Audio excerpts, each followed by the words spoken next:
Well, who would have guessed that the gritty bounty hunter space western would come out of the gates with the cutest little creature in Star Wars history? Don't even bother adding me with your Porg nonsense, these are facts. But who is this little thing, and what do they mean for the larger Star Wars universe? We're gonna dive into some popular theories, but before I do, be sure to hit like and subscribe for more adorable content like this. And yes, I'm referring to me, not the baby.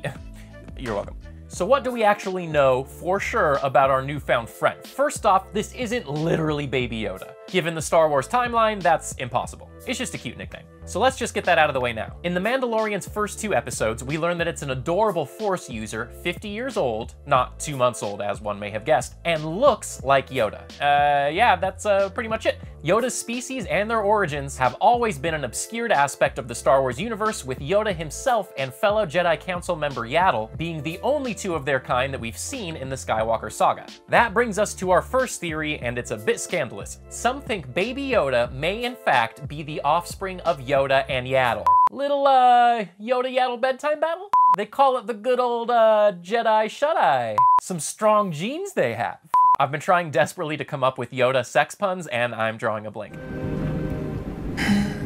It's exciting to think about a direct descendant of Yoda living on with some pretty dope Force powers, but there's not much to support this other than the fact that they are simply the only 2 members of the species that we've ever seen. The other theory floating around right now is that the Baby Yoda is a clone of the former Jedi Master, and there's some evidence to point us in this direction. Eagle-eyed viewers may have noticed some familiar markings on Dr. Pershing's wardrobe in The Mandalorian's first episode. They resemble a Kamino patch first seen in episode 2. The Kamino people are known for their cloning technology and created the clone troopers that the Empire seized control of the galaxy with. This could mean that Baby Yoda is in fact clone Yoda, and these shadowy figures intend to use it to rebuild the fallen Empire into what we now know as the First Order. But what does this mean for the larger Star Wars universe? In the upcoming Star Wars The Rise of Skywalker, we know that Palpatine is making some sort of return and will be a big part of the film's story. It's possible that Werner Herzog and his Kaminoan friend will use this Force-sensitive baby to create a clone of Palpatine themselves, or even offer up its body for the Emperor to transfer his essence or conscience into, which is a real thing. We don't know yet what Palpatine looks like in The Rise of Skywalker, or how he even makes his return, so it is possible.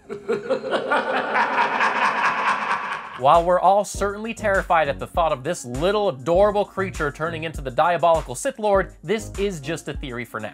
And it's equally possible that Baby Yoda could survive the storyline of The Mandalorian and even make an appearance in The Rise of Skywalker as a fully grown Yoda, and kick some serious dark side ass. One detail that could just be a coincidence, or could lead to something much bigger and more closely tie Baby Yoda to the Skywalker saga, is that it appears to be born around the same time as Anakin Skywalker. That could mean nothing, but we know how the Force likes to keep things all well in balance, so they might be connected in some way. So that is pretty much where we stand with trying to understand the latest addition to the Star Wars canon. Who do you think Baby Yoda really is, and what do you think The Mandalorian is all leading to? Let us know your thoughts in the comments, and while you're down there, be sure to like and subscribe to CinemaBlend for more content just like this.